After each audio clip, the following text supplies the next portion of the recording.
Welcome to the Agility in Real Life podcast, Take 5 in Real Life. Now your hosts, Mike Studeman, Jeff Lee, and Pat Campbell.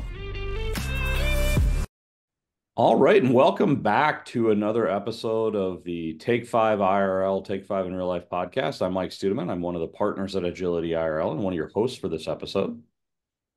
And I'm Pat Campbell, one of the other partners at Agility IRL. And good to be with you, Mike.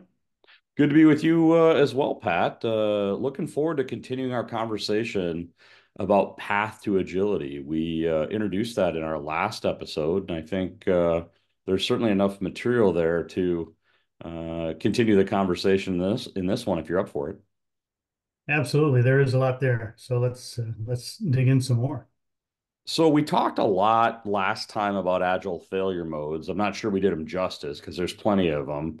But just for those that might be joining us for this episode, you want to kind of give our viewers just a high level of some of those failure modes that we chatted about?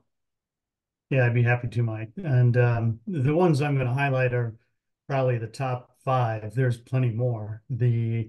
What we did is in these Path to Agility workshops across the country, kind of surveyed, what the most visible were. The top five we talked about last week were things like focus on practices, agile practices over business outcomes is the top one. To focus on the team level only versus team of teams and organization level. Training only without any coaching is a big one. Huge one, huge one. Yeah.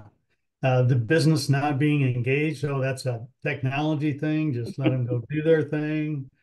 And finally, not optimizing across the value stream, just on a particular area, seem to be the top five that we run into. And that's what we really touched on last week.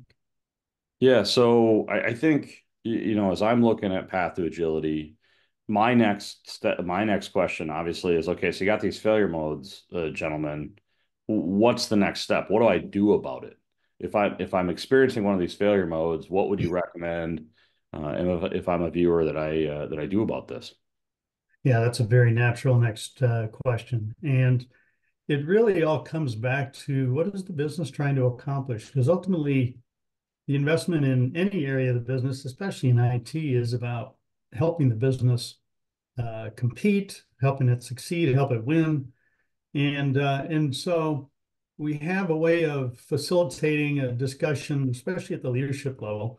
What are the primary business outcomes you're focused on? And usually they resolve into one of 9 different ones. These are things like, well, we want speed, we want market Sure. responsiveness, we want continuous improvement. And there's 9 of those that we've seen over and over again. We facilitate the conversation and say, what are your top 2 or 3? And that's the first step, getting leadership to agree. What are those primary focuses, especially for this year, maybe into next year? Well, and I And think so. Sorry to interrupt, but I think the irony there is, even though this is called Path to Agility, those are things that are outside of the agile realm. Those are just good business things that you should be thinking about. yeah, absolutely. In fact, I'd almost relabel it. I didn't get a chance to offer my suggestion. I'd almost relabel it path to enterprise agility Yeah. if I if I had a chance, because that's where it all starts. And when you get a chance to reset like that, then you can view based on what those priorities are, where do we focus our energy in the agile world? Because there's a lot of different levels to this. There's agile outcomes you want, which are dependent upon agile capabilities. And that's where then the practices come in to enable those agile capabilities. And so those are all tied together from business outcome back to the practice. But you want to prioritize where you're going to invest your energy because there's only so much time and energy. And too often it's really a scatter shot. Yeah, I think one of the things that really intrigues me about the approach is it provides that structure for a transformation. It's no longer, I think you just use the word scattershot. It's no longer, we're going to train a team here, we're going to train a department here, we're going to work with this division here. It gives us kind of a set of North Stars, maybe not a single North Star, but a set of North Stars to be navigating towards, which is huge. Exactly. In fact, if we're using the tool as a part of an assessment, we actually can generate a heat map. Where is the red, yellow, and green based on those business outcome priorities that you really need to focus on? And I'd like to give an example of just one of those. Yeah, that'd be great. Concrete.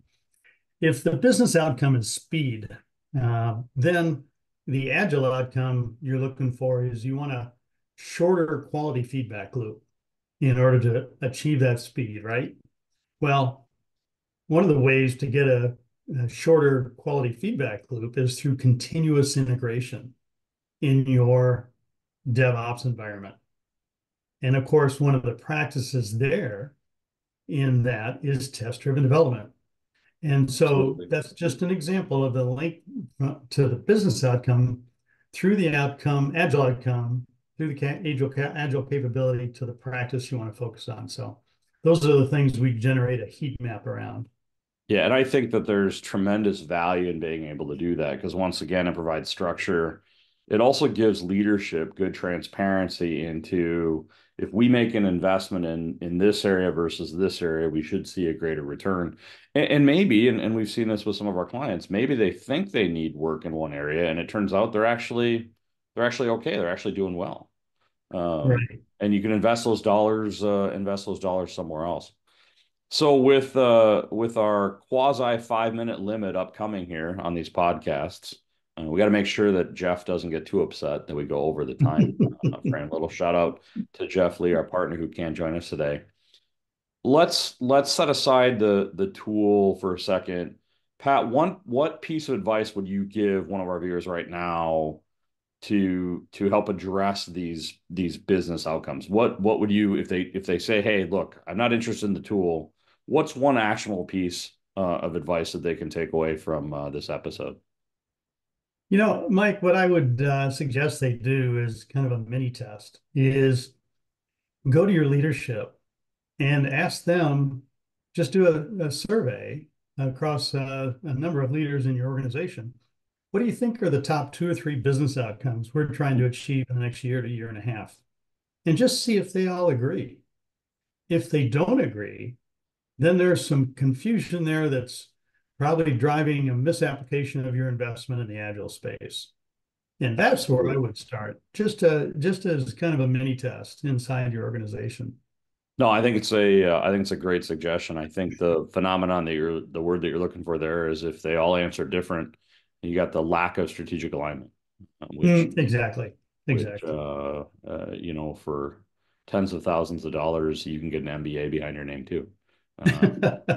And we'd love to hear some comments in the comments absolutely of what you find out if you actually run that survey. Absolutely. Well, Pat, it's been great talking about Path to Agility again. We'll have to do it again soon. Have a great day. Thanks, Mike, and there will be more to come. Thank you for joining us on this episode of the Take 5 IRL podcast. If you like it, please go ahead and share it with someone, as well as like and subscribe on your favorite podcast platform. We are available on Apple Podcasts, Spotify, and YouTube. Also, leave us a comment or a suggestion for a future episode. Again, thanks for listening, and we look forward to you joining us next time on the Take 5 IRL podcast.